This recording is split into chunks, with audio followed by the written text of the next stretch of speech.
దిలావర్పూర్లో ethanol ఫ్యాక్టరీకి అనుమతి ఇచ్చింది బీఆర్ఎస్ఏ. ఇప్పుడు బీఆర్ఎస్ఏ రైతుల్ని రెచ్చగొడుతోంది అంటూ మహేష్ గౌడ్ వ్యాఖ్యానిస్తూ ఉన్నారు. ఆయన మీడియాతో మాట్లాడుతున్నారు. లైవ్ లో చూద్దాం. ఎవరైనా అడుగుతా ఉన్నాను కేటీఆర్ గారిని, మీరు మంత్రిగా ఉన్నారు కదా అప్పుడు క్యాబినెట్లో, మీ నాయనగారు ముఖ్యమంత్రిగా మీరు మంత్రిగా ఉన్నప్పుడు కదా అనుమతులు ఇచ్చినారు. ఇంకా దాని గురించి మీరు ఇలాంటి సిగ్గుమాలిన ప్రకటనలు ఎందుకు చేస్తూ ఉన్నారు? కాంగ్రెస్ పార్టీకి ఏం సంబంధం దీంట్లో? లఘుచర్లలో ఒక వెనుకబడ్డ ప్రాంతం అది. రియల్ ఎస్టేట్ వ్యాపారం మీలాగా హైదరాబాద్లో లేక త్రిభువనజీవులో చేసుకుంటే లాభాలు ఉంటాయి.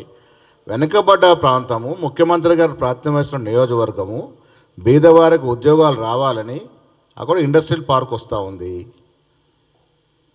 ఇప్పుడు పసలేని ఆరోపణలు, అబద్ధపు ఆరోపణలు చేస్తే నేను గతంలో చెప్పినాను, టెంపరీ మీకు సంతోషాన్ని ఇస్తుందేమో కానీ లాంగ్ రన్లో మీకు అది ఇబ్బందిగా ఉంటుందనే మాట చెప్తా ఉన్నాను. ముఖ్యమంత్రిగా ఎస్, ఇథనాల్ ఫ్యాక్టరీకి పర్మిషన్ ఇచ్చింది మీరు. ఇవాళ ఎట్లా మాట్లాడతారు ఇథనాల్ ఫ్యాక్టరీ గురించి? ఇవన్నీ ఆధారాలు కదా, ఏం నేను కల్పితాలు కావు కదా. ఇవన్నీ నేను చూపిస్తున్న ఆధారాలతో చూపిస్తా ఉన్నాను. 2023లో అన్ని అనుమతులు వచ్చాయి. దిలావర్పూర్లో ఉన్న ఇథనాల్ కంపెనీకి 2023 లోపే అన్ని ఆధారాలతో అన్ని అనుమతులు వచ్చినాయి. ఇది కేటీఆర్ యొక్క ప్రాజెక్ట్. ఇది కేటీఆర్ సంబంధంతోనే ఆనాడు ఆ కంపెనీలో డైరెక్టర్గా ఉన్నట్టు తలసాని కుమారుడు సాయి కిరణ్ యాదవ్, సాయి కిరణ్ తలసాని ఒక డైరెక్టర్గా ఉన్న కంపెనీది. మీరు అనుమతులు ఇచ్చినారు. టీఆర్ఎస్ హయాంలో అనుమతులు వచ్చాయి. ఇలా రైతుల గురించి మీకు మాట్లాడే హక్కే లేదు.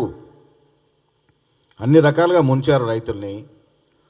3 రైతు వ్యతిరేక చట్టాలు కేంద్రం తీసుకొస్తే భుజాన్ని వేసుకొని మోసారు మీరు. ఇలా అక్కడ నిర్మల్లో జరిగిన సంఘటనల్ని రైతులు రెచ్చగొడుతూ ఉసిగొలుపుతూ ప్రభుత్వాన్ని ఇబ్బంది పెట్టిన ప్రయత్నమే చేస్తూ ఉన్నారు. రైతులు గ్రహించుకోవాలి, ఇదంతా కూడా కేసీఆర్ చేసినటువంటి కుట్ర, ఆయన హయాంలో జరిగినటువంటి అనుమతులు.